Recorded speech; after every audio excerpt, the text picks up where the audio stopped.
এই ট্রলারই সমুদ্রে যায়, দেখছেন ওই দিকটা সমুদ্র, সমুদ্রে মাছ ধরার ট্রলার। যখন ঢেউ হয় তখন এটা এরকম দুলতে থাকে এইসব ট্রলার গুলা।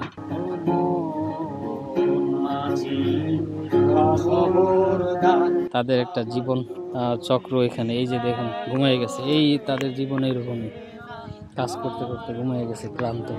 বাংলাদেশের সর্বদক্ষিণে এবং সুন্দরবনের একদম পাশের একটি উপজেলা শরণখোলা উপজেলা। 2007 সালে যে ভয়ঙ্কর সিডর নামক একটি ঘূর্ণিঝড় বিধ্বস্ত করেছিল যে এলাকা, সেই এলাকাটাই শরণখোলা উপজেলা। যে উপজেলার রয়েছে 4টি ইউনিয়ন এবং 45টি গ্রাম। যেসব গ্রামে ঘুরলে আপনার মনে হবে যেন আপনি বরিশাল অঞ্চলে আছেন। এর কারণ হচ্ছে এই উপজেলার পূর্বেই আছে বলেশ্বর নদী এবং তার ওপারেই হচ্ছে বরিশাল বিভাগ। এই অঞ্চলে ঢাকা থেকে আসা খুবই সহজ। একটি বাসে করেই পদ্মা ব্রিজ হয়ে মাত্র 600 টাকা ভাড়ায় চলে আসা যায়। প্রতিমধ্যে দেখতে পাবেন বাগেরহাটের 7 গম্বুজ মসজিদ। তো বন্ধুরা, আজকের এই ভিডিওতে আপনাদেরকে দেখাবো এই উপজেলার একটি গ্রাম, রাজৌর গ্রাম, যেখানকার জেলে সম্প্রদায়দের জীবন জীবিকা এবং তাদেরই পাড়া মহল্লা। এটা হলো রায়েন্দার 5 রাস্তার মোড়। এটাই মূলত রায়েন্দা প্রবেশের দ্বার, প্রবেশ দ্বার বলা যায়। এই দিকটা থেকে ঢাকা থেকে যে বাসগুলো আসে ওই সাইডে বাস স্ট্যান্ড, এখান থেকে ঢুকে এদিক থেকে তাফালবাড়ি যায়, তাফালবাড়ি ওই দিক থেকে সুন্দরবন যাওয়া যায়। আর এটা হলো 5 রাস্তার মোড়, এটা 5টা রাস্তার মিলনস্থল। এই দিকটা থেকে খাদা যায়, ওই দিক থেকেও সুন্দরবন যাওয়া যায়, আর এই দিক থেকেও সুন্দরবন যাওয়া যায়, অগ্রদূত ক্লাব এদিকে।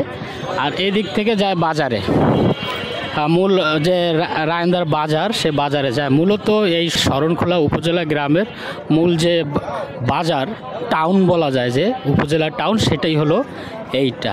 তো আপনাদেরকে এই দিকটাই আস্তে আস্তে ঘোরাবো এবং দেখাবো এদিকে। এটা হলো রায়েন্দার মূল বাজার, রায়েন্দা বাজার। তো বাজারের এখান থেকে যে একটা পুল, এই অঞ্চলের মানুষদের অনেকটা জীবিকা নির্বাহ করে জেলে সম্প্রদায়, সাগরে মাছ ধরে যারা।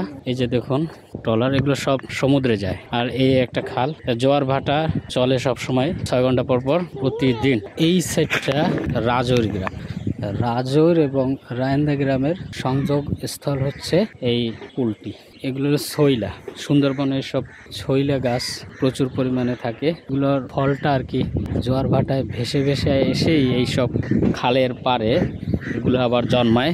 আমরা ধীরে ধীরে প্রবেশ করছি রাজৌর গ্রামে। এটা হলো একটা মৎস্য আড়ত। এই যে যত মৎস্যজীবীরা আছে তারা মাছ ধরে এখানে নিয়ে আসে সমুদ্র থেকে। ওই যে সারিবদ্ধভাবে ট্রলারগুলার দেখছি, প্রতিদিন সকালবেলা এখানে মাছ নিয়ে আসে এবং নিলাম ডাকে, মাছগুলো নিলামে বিক্রি হয়। এখানে দেখছি জেলেরা তাদের জাল ঠিক করছে, এরা আবার জাল ঠিক করে আবার সমুদ্রের দিকে যাবে নাকি ভাই? সমুদ্রে কি মাছ এখন যায়, জেলেরা যায়? অবরোধ উঠে গেছে না ভাই? একবার যখন তারা মাছ ধরে তখন জালগুলো ছিঁড়ে যায়, এগুলো আবার এখানে বসে রিপেয়ারিং করে। ওই যে ট্রলার এগুলো সব সমুদ্রে যায়, সমুদ্রের ঢেউয়ের মধ্যে এইসব ট্রলারগুলো চলাচল করে। সামনের দিকটা অনেক উঁচু, আর একটু সামনে গেলে আমরা সামুদ্রিক ট্রলার তৈরি করে যে জায়গায় ট্রলার রিপেয়ারিং করে, সেইখানে আমরা যাচ্ছি, সেটা আপনাদেরকে দেখাবো। ট্রলার মাছ ধরে এসেছে। এই যে এটা ছোট একটা ট্রলার, এরা সম্ভবত ওই নদীতেই এরা মাছ ধরে। সামনে বিশাল নদী, নদীর নাম বলেশ্বর নদী। এই বলেশ্বর নদীর এই পাশটাই হলো একদম সমুদ্রের সাথে মিশেছে। এখান থেকে 10-12 কিলোমিটার দূরেই সমুদ্র। 10-12 কিলোমিটার বললে ভুল হবে, আরও একটু বেশি। এক্স্যাক্টলি সেই দূরত্বটা আসলে আমার জানা নেই। এই যে ট্রলার, এখন বর্তমানে ভাটি চলছে, স্কুল ছুটি হয়েছে, সবাই স্কুলে যাচ্ছে না ছুটি হয়েছে কি জানি। এই হলো বাংলাদেশের দক্ষিণ অঞ্চলের প্রকৃতি, গ্রাম্য প্রকৃতি আপনারা দেখছেন। এটা হলো জেলে পাড়া, জেলে পাড়া। এর সামনে একটা বরফ কল আছে, এই সেই বরফ কল। অর্থাৎ জেলেরা মাছ ধরতে যাওয়ার সময় এই বরফ কল থেকে বরফ নিয়ে যায় ট্রলার বোঝাই করে। কারণ সমুদ্রে মাছ ধরার সময় মাছ ধরে উঠায় যখন ওই স্টোরে রাখে তখন বরফের প্রয়োজন হয়, আর এই বরফ কলে বরফ তৈরি করে। এখানে এই যে বরফ কলটা দেখছেন, এটা হলো বরফ কল। আর এদিকে তো দেখতেই পাচ্ছি এই যে মেশিন, বরফ কলের মেশিন। এখান থেকে বরফ নামায়, নামাইয়া এদিক থেকে লোড করা হয়, ট্রলারে লোড করে এখান থেকে। যখন তারা সমুদ্রে যখন যায় মাছ ধরতে, তখন এখান থেকে বরফগুলো নামিয়ে লোড করে। এখন ভাটি চলছে, একদম আমরা চলে এসেছি নদীর কাছাকাছি। ওই যে নদীটা দেখছেন, এই গাছগুলো এই অঞ্চলে আপনা আপনি জন্মায় এইসব গাছ। আচ্ছা, এই যে এখন আমরা দেখতে পাচ্ছি ডগ, ট্রলারের ডগ, ওই যে এখান থেকে উঠায়, দেখছেন, এখান থেকে ট্রলারগুলো উঠায় এখানে রিপেয়ারিং করে অথবা নতুন ট্রলার তৈরি করে এখানে নামায়। ওই যে ওই দিকটায় দেখতেছি যে জেলেরা, এগুলো হচ্ছে ছোট্ট ছোট ট্রলার বলেন বা নৌকা বলেন, এই সব নৌকা দিয়ে এই নদীতেই জেলেরা মাছ ধরে। এই নদীতে প্রচুর ইলিশ মাছ পাওয়া যায়। আমরা আরো একটু কাছে যাই। এই ট্রলারের এই যে নতুন লাগাইছে, নতুন তক্তা লাগাই দিছে, কাজ চলতেছে। এই যে কাজ চলতেছে। ট্রলার কি এটা নতুন বানাইছেন না রিপেয়ারিং করা হচ্ছে? রিপেয়ারিং করতেছে। মানে এগুলো সমুদ্রে যাওয়ার পরে তো যখন একটু এদিক সেদিক নষ্ট হয়, ফুটো হয়, তখন এইসব এই তক্তার মাঝখানে আবার দড়ি ঢুকাই দিছে। দড়ি ঢুকাই দিয়ে আলকাতরা দিয়ে লাগাই দেয় না? আপনি কি এই কাজেই থাকেন না যান এখানেই? আচ্ছা, কতদিন লাগে এগুলো সারতে?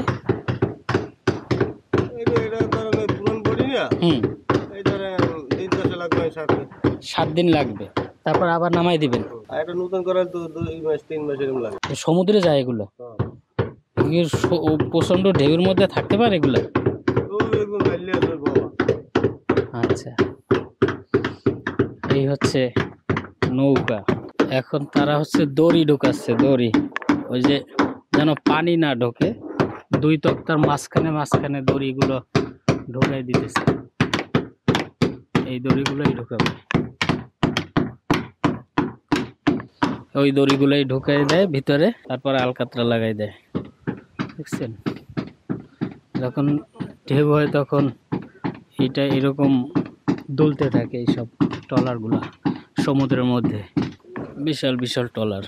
এর থেকেও তো মনে হয় বড় ট্রলার তৈরি করেন, এগুলো মনে হয় মাঝারি। আচ্ছা, এর থেকে ছোট কোনো ট্রলার আছে যেগুলো যায়? ওইগুলো না ইসে চলে এই নদীতে, সাগরও যায়। মানে শীতকালে মনে হয় ওইগুলো টিকে। ঠিক আছে, আমরা আর একটু সামনের দিকে যাই, দেখি কি আছে। এই যে দেখতে পাচ্ছি ট্রলারগুলোর তক্তার মাঝখানে ফাঁকা হয়ে গেছে। এই ফাঁকগুলোই এখন এখানে রিপেয়ারিং করার জন্য এই ডগে উঠাইছে। এই হলো রাজৈর গ্রামের চিত্র আপনারা দেখছেন বন্ধুরা। সাথে থাকুন, আরও সামনে কি আছে সেগুলো আপনাদেরকে দেখাবো। দেখতে থাকুন আর টুক করে একটু সাবস্ক্রাইব করে রাখুন। এলাকাটা অনেকটা গাছগাছালিতে পরিপূর্ণ, কারণ উর্বর জমি তো, এমনিতেই বিভিন্ন ধরনের লতা পাতা এগুলো জন্মায়, গুল্ম জন্মায়। এ হচ্ছে বাংলাদেশের দক্ষিণ অঞ্চলের গ্রামের চিত্র আপনারা দেখছেন। এই যে এখানে এটা একটা মসজিদ, মার্কাস মাদ্রাসা প্লাস মসজিদ। তো এখানে দেখুন জেলেরা তাদের জাল রৌদ্রে দিয়েছে, অর্থাৎ এই জালে তারা কষ লাগাইছে। কিসের কষ? গাব আছে, এক ধরনের পেচ্চা গাব বলে এই এলাকায়। এই পেচ্চা গাবের যে কষ, সেই কষটা এই কষের মধ্যে চুবিয়ে তারপরে রৌদ্রে শুকাইতে দিছে। এর কারণ হচ্ছে জালগুলো যেন পচে না যায় পানিতে। যে দড়ি এসব এই অঞ্চলটায়, এই এলাকাটায়, এখানে সব জেলেদের কাজ কারবার চলে। ওই যে দেখেন কার্গো আসছে, একটা বিশাল নদী, বড় নদী, মোটামুটি চওড়া আছে। ওপারটা হচ্ছে বরিশাল বিভাগের মধ্যে পড়ছে, মঠবাড়িয়া ওই সাইডটা, পিরোজপুর এলাকার মধ্যে আর কি।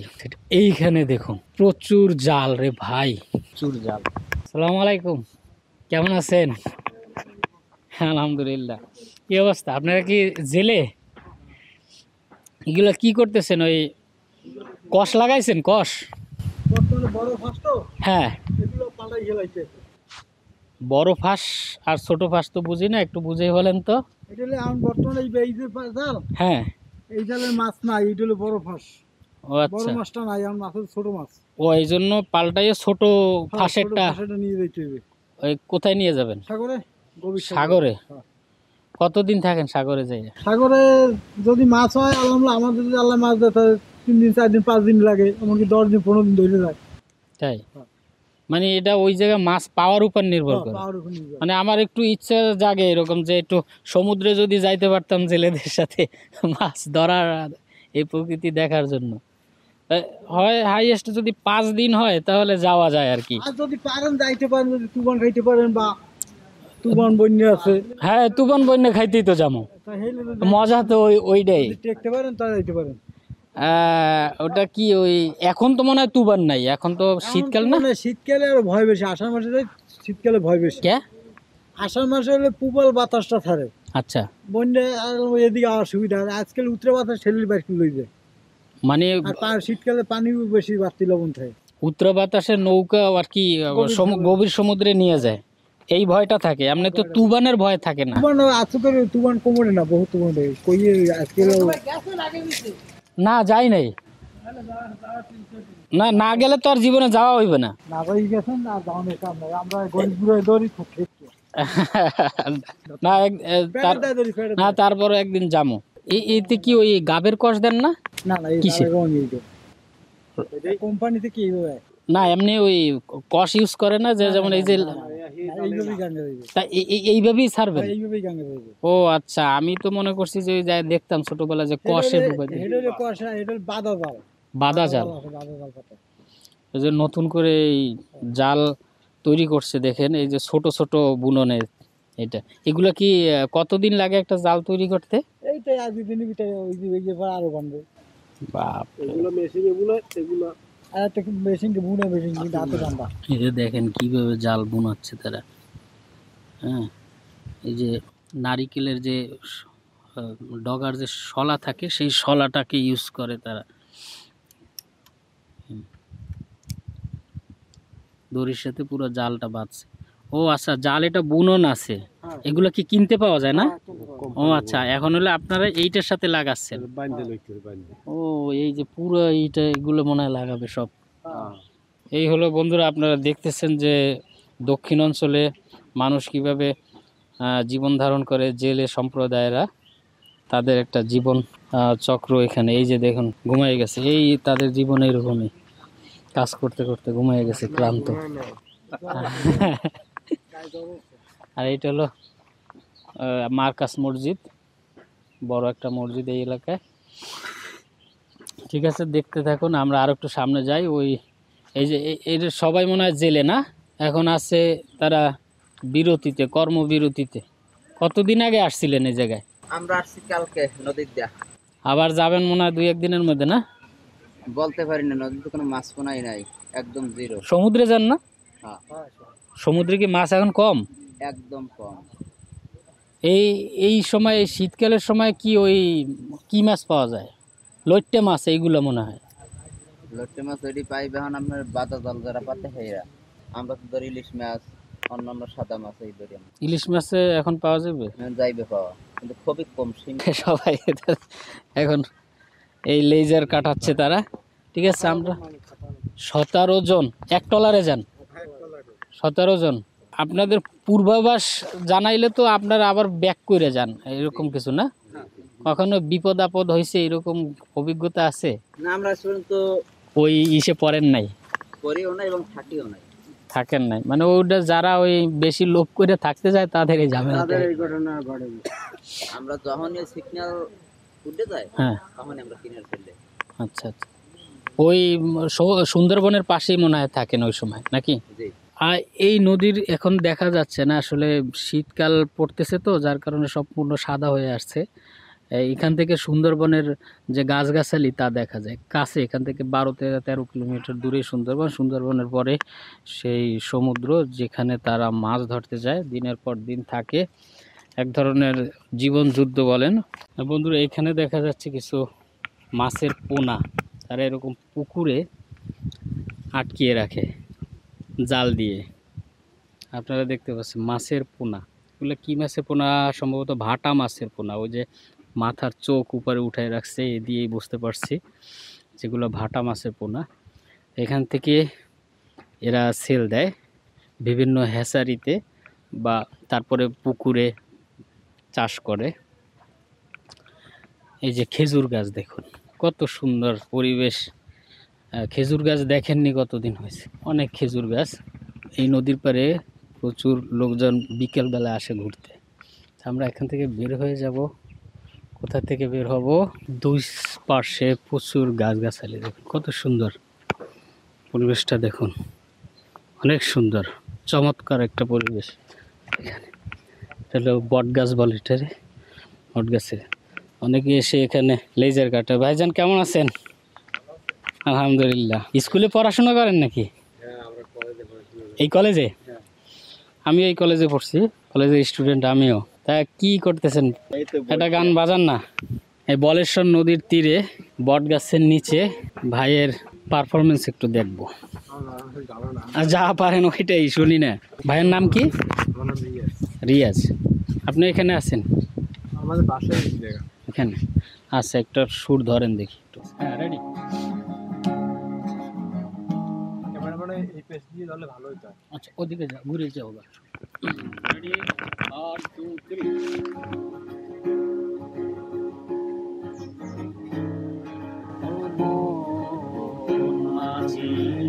খবরদার আমার তোরি যেন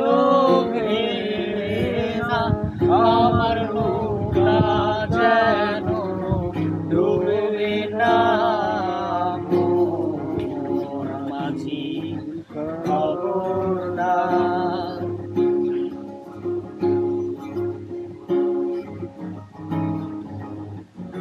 সাড়ে 3 হাত নৌকার খাঁচা, মন মাঝি রে ঘন ঘন জোড়া।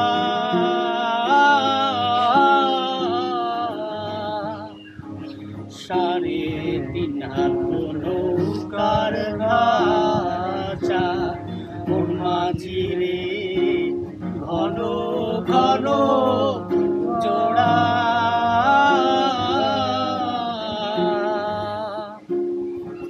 সেই নৌকা খান বাইতে আমরণ, মন মাঝি রে হার হইল গৌরা রে। মন মাঝি খবরদার আমার তোরি যেন ভেড়ে না, আমার নৌকা যেন ডুবে না। মন মাঝি খবরদার। মাছ তুলে উঠি আরে মাঝি, এদিক ওদিক চায়।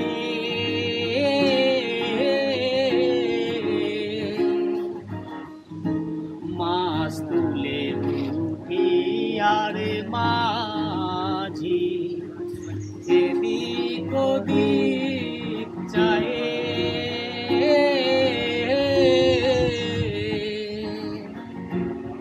পিছন ফিরা চাইয়া দেখো রে মন মাঝি রে, বেলা ডুইবা যায় রে।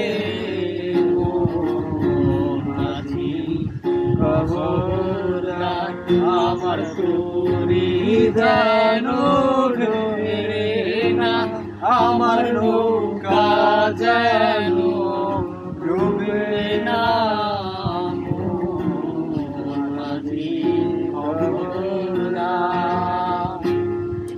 Thank you. গাইলাম বলেশ্বর নদীর তীরে বসে। এটা হলো বাগেরহাট শরণখোলায়, বিসাইড দ্য সুন্দরবন। সুন্দরবনের একটা গ্রাম, এখান থেকে খুব কাছেই সুন্দরবন। আমরা সেই বলেশ্বর নদীর তীরে বসে নদীরই গান গাইলাম। বন্ধুরা, গান তো শেষ করলাম। দেখুন প্রকৃতি, দেখুন কত সুন্দর এই এলাকাটা। এলাকা যদি আপনারা আসেন, ঢাকা থেকে সরাসরি আসতে পারবেন বাসে, মাত্র 600 টাকা ভাড়া। আবার এই নদীর ওপারে আছে একটা বলেশ্বর রিভার পার্ক। সেই বলেশ্বর রিভার পার্কে প্রতিদিন বিকেলে প্রচুর মানুষ আসছে ঘুরতে। দেখুন সামনের প্রকৃতিটা দেখুন কত সুন্দর। এই হলো ব্লক। এখানে বিকেলবেলায় একটু জোয়ার আসলে দেখা যায় অনেক মহিলারা, ছেলেরা, তারপরে মেয়েরা, ছোট ছোট মেয়েরা মাছ ধরে, মাছের পোনা ধরে আর কি। এসব গলদা চিংড়ির পোনা এখান থেকে ধরে। এই দিকটা গ্রাম একটু দেখুন। আমরা আরও ভিতরে নিয়ে যাব আপনাদের, সাথে থাকুন ততক্ষণ। এখানে দেখছি ছোট্ট একটা নৌকা, ছোট্ট একটা নৌকা। এই নদীর মধ্যেই না মাছ তারা আহরণ করে। ছোট ছোট দুইটা ছাগল। যাই হোক, এই হলো গ্রামের প্রকৃতি। দেখুন এই যে দেখছেন যে একটা টুংপিতে দোকান করছে। যাই হোক, আমরা আরেকটু সামনে যাই, দেখি কি আছে। বন্ধুরা এই যে দেখুন একটি ট্রলার সমুদ্র থেকে এসেছে। দেখুন, এটা হয়তো এই নদীরই কোনো পাড়ে ভিড়বে এবং ভিড়ে মাছ করবে, ওখান থেকে তুলবে। এই যে একটু নুয়ে আপনাদেরকে দেখাচ্ছি। ওই যে দেখুন, হ্যাঁ আরেকটু সামনে গিয়ে দেখাই। এই যে নৌকা, ট্রলার, এই ট্রলারই সমুদ্রে যায়। দেখছেন ওই দিকটা সমুদ্র, এখানে ইঞ্জিন অফ করছে, অর্থাৎ আশেপাশেই এই ট্রলারটি ভিড়বে। ছোট্ট একটা ট্রলার, না সরি, এটা হলো নৌকা, কারণ এটা ইঞ্জিন আছে। হ্যাঁ ইঞ্জিন আছে, তাহলে ট্রলারই। এখন নদীর পরিবেশ খুবই শান্ত। এই নদীতে বর্ষাকালে অনেক বড় বড় ঢেউ হয়, যেটা পতেঙ্গা সি বিচে যেমন ঢেউ হয় বড় বড় ঢেউ, এই নদীর ঢেউ তেমন বড় বড় ঢেউ হয়। আর এখন তো শীতকালের কাছাকাছি, যার কারণে নদী খুবই শান্ত। তোমরা কই যাও? আমরা একটু সামনে যাই। তোমরা ভালো আছো? হ্যাঁ। এই যে দেখুন ধুলো উড়িয়ে, এই যে শৈশব, গ্রাম্য শৈশব এই গ্রামে। বন্ধুরা, আমি গ্রাম ভ্রমণ করে আপনাদেরকে ছোট ছোট গ্রাম পর্যায়ে আপনাদের নিয়ে দেখাই, চেষ্টা করি বাংলার গ্রামকে তুলে ধরার। যারা শহরে থাকুন তারা তো গ্রাম দেখতে অবশ্যই ভালো লাগে তাদের, কারণ তারা মিস করে গ্রামকে। আমি চেষ্টা করি গ্রামের সৌন্দর্যটা আমার চ্যানেলের মাধ্যমে তুলে ধরা। তা আপনাদের কাছে একটা অনুরোধ থাকবে যে সাবস্ক্রাইব করে আমার চ্যানেলটি সাপোর্ট করবেন আপনারা। তো আমরা আরও একটু সামনে যাই। ওই যে একজন মানুষ দেখেন পানি নিয়ে যায়, এলাকায় প্রচুর পানির সংকট। দেখা যায় যে একটা জায়গায় টিউবওয়েল বা সাপ্লাইয়ের ব্যবস্থা থাকে, সেখান থেকে খাবার পানি নিয়ে এরকম ঘাড়ি করে তাদের বাসায় নিয়ে যেতে হয়। যদিও নদী আছে পাশে, প্রচুর পানি থাকতেও খাবার পানির সংকট। এর কারণ হচ্ছে এখানকার পানি মানে ডিপের পানিও লবণাক্ত। যে একটা সুন্দর একটা বাড়ি দেখুন, কতটা নিচু এবং কালার করা, একটা কলার ছড়া ঝুলে আছে। এদিকটায় এই দুপুরবেলায় বসে আছে ছাগল গরু, কি করছে দেখছেন? ঘাস খেয়ে আসছে, এখন এখানে বসে জবর কাটে। এই যে গ্রামের প্রকৃতি দেখুন আপনারা, কত সুন্দর বাংলাদেশের গ্রামের পর্যায়ে। ওই যে ওই পাশে আবার লাল শাক বুনছে ওখানে। আমরা আরেকটু সামনে যাই, দেখি কি অবস্থা, সাথে থাকুন। এখানে একটা সুইচ গেট আছে, মানে এই সুইচ গেটটা যখন নদীর পানি বেড়ে যায় তখন ওই সুইচ গেট থেকেই পানি এই কৃষিকাজের জন্য, এখান থেকে খাল আছে, খালের ভিতরে পানি যেতে সহায়তা করে। আবার যদি বেশি পানি এই সাইডে জমে তখন এই সুইচ গেটের মাধ্যমে পানি এই ভাটার সময় বের করে দেয়। হ্যাঁ, ধীরে ধীরে এদিকটা আগাই দেখি। এটা হলো শ্বশুরবাড়ির এলাকা। এই যে দেখুন একটা খুব ভালো একটা প্রকৃতির পরিবেশের মধ্যে থাকে। ওই যে বললাম না যে এই সাইডটা যে ছোট ছোট খাল আছে, বের আছে, যার ভিতর থেকে পানি আসে। এই যে এই একটা বের, ওগুলা জোয়ার ভাটায় পানি কমে বাড়ে। এই যে দেখুন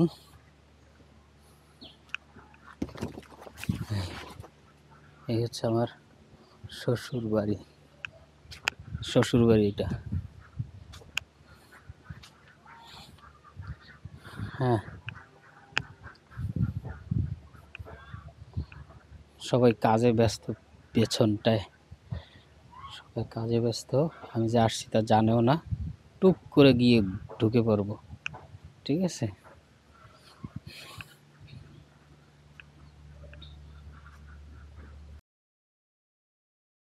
এই হচ্ছে কাঁচা রাস্তা, কিন্তু গ্রামগঞ্জে এখন আর দেখা যায় না এরকম অবস্থা। অনেক জায়গায় পাকা হয়ে গিয়েছে, বেশিরভাগ জায়গায় কাঁচা রাস্তা পাকা হয়ে গিয়েছে। তো এই যে হলো কাঁচা রাস্তা। এখানে বর্ষার দিনে কাদা হয়ে যায়। এই যে কাদা হয়ে গিয়েছিল, গাড়ি ঘোড়া গেছে, যার কারণে তার দাগ পড়ে আছে। আবার হাঁটতে হাঁটতে এরকম সোজা হয়ে যাবে, সমান হয়ে যাবে হাঁটতে হাঁটতে। এই হলো গ্রাম। কোথার গ্রাম? বাংলাদেশের দক্ষিণাঞ্চলের গ্রাম, শরণখোলা উপজেলার রাজুর গ্রাম। এটি একদম নিরিবিলি। আমরা সামনে আস্তে আস্তে যাচ্ছি। সামনে একটা কলেজ আছে, এখানকার সরকারি কলেজ। সেই কলেজটাই আপনাদের আর একটু পরে দেখাবো। পাতা কুড়াচ্ছে, পাতা। এই ধরনের গাড়ি গ্রামে আছে, মূলত এতে করে শস্য, ধান এগুলো পরিবহন করে, মানুষজনও যায়। এটা হচ্ছে এই এলাকার ডিগ্রি কলেজ।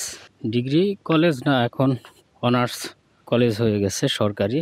আমরা যখন পড়াশোনা করতাম তখন এটা ডিগ্রি কলেজ ছিল, শরণখোলা সরকারি কলেজ। এখন যাচ্ছি রায়ন্দার দিকে। রায়ন্দা মানে উপজেলা যে শহর, সেই শহরের দিকে। এখন আপনারা দেখবেন এই অঞ্চলের বাজারের কিছু অংশ।